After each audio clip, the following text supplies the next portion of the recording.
இன்னைக்கு நம்ம பார்க்க போறது ஜிஎஸ்டி அப்படிங்கிற கன்னடா மூவி தமிழ் டப்பிங்கோட பிரைம்ல அவைலபிளா இருக்கு.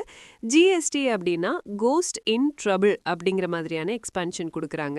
அதுக்கேத்த மாதிரி பேய்களோட பேசக்கூடிய நம்ம ஹீரோ பேய்களோட பிரச்சனைகளை தீர்த்து வைக்கிறார் என்ற தீம்ல தான் இந்த கதை போகுது.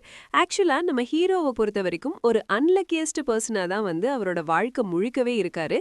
நிறைய விஷயங்களை அவரோட வாழ்க்கையில இழந்துகிட்டே வராரு. ஒரு கட்டத்துல அவங்க அம்மாவையும் இழந்துடுவாரு.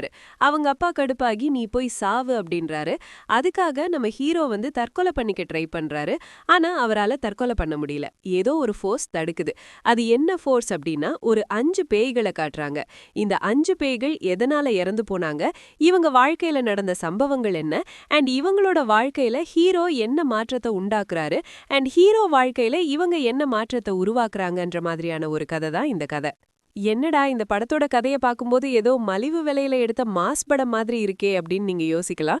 கிட்டத்தட்ட அதே மாதிரியான ஒரு கதைக்களம் தான். பட் இருந்தாலும் அந்த பிளாட் அப்படிங்கிறது ஒரு இன்ட்ரெஸ்டிங்கான பிளாட் தான். அதாவது ஒருத்தன் பேயோட பேசுறான் அப்படின்னும் போது அதை வச்சு நிறைய இன்ட்ரெஸ்டிங்கான விஷயங்களை காட்டலாம்.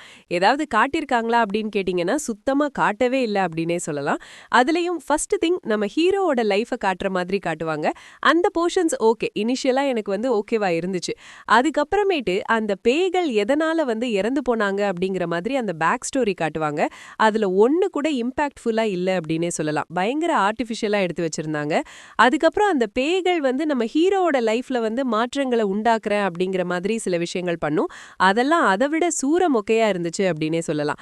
சரி, எப்பதாண்டா இந்த படத்துல சீரியஸான மொமெண்ட்ஸ் வரும் அப்படின்னு யோசிச்சுட்டு இருக்கும்போது ஒரு ஹைஸ்ட் சம்பவம் ஒண்ணு நடக்கும்.